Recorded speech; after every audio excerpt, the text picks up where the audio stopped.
All right, let's talk about Paris. Remember that?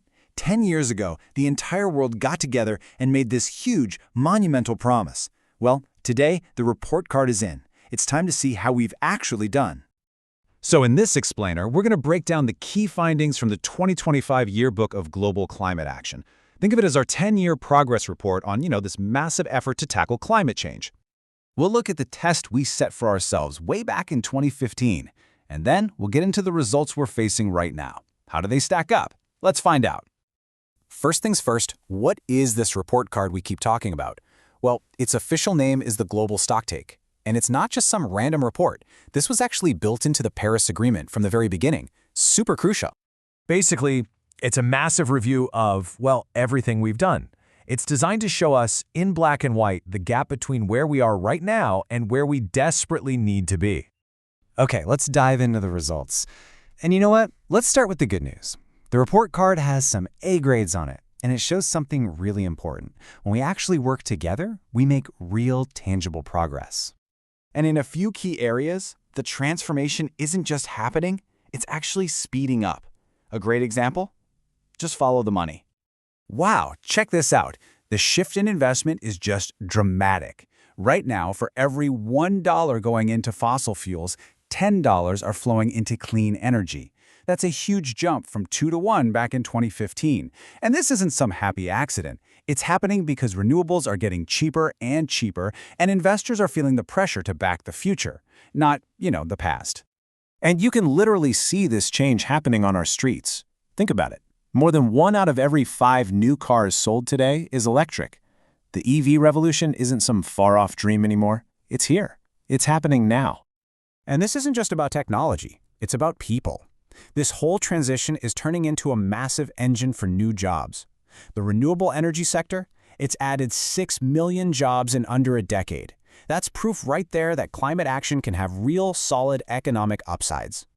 And the wins just keep stacking up. Renewable energy capacity has more than doubled since 2015.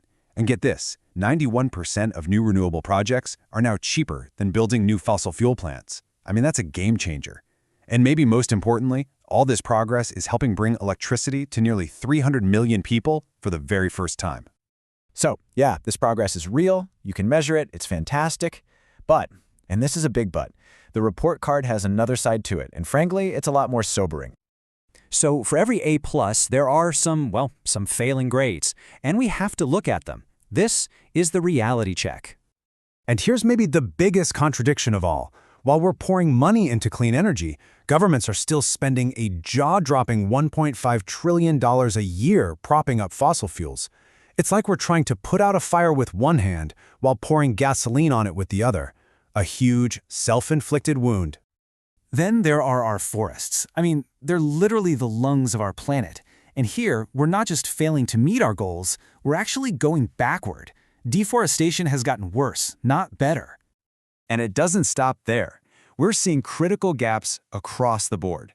Methane emissions from the energy sector, still rising. Food waste, increasing. The money needed to help vulnerable nations adapt, it's just a tiny fraction of what's actually needed. And you've still got over 1 billion people living in slums. The report just lays out these dangerous gaps between our promises and our reality, one after another. The climate high-level champions, who are kind of the leaders on this stuff, they really summed it up perfectly. They said, while action has expanded, it remains far from sufficient in speed and scale. Basically, we're running, but the finish line is moving away from us even faster. So that's the picture, a mix of incredible progress and really dangerous failures. The big question is, where do we go from here? Because this report isn't just about grading the past, it's a roadmap for the future. And all eyes are now turning to Belém, Brazil for COP30. This is the big one. It's the 10-year anniversary of the Paris Agreement, and it's where the world has to officially respond to this report card. The hosts, Brazil, have brought a really cool concept to the table. It's a word from the Tupi-Guarani language, mutirão, and it basically means a collective effort, everyone pitching in together to achieve a common goal. Kind of perfect, right?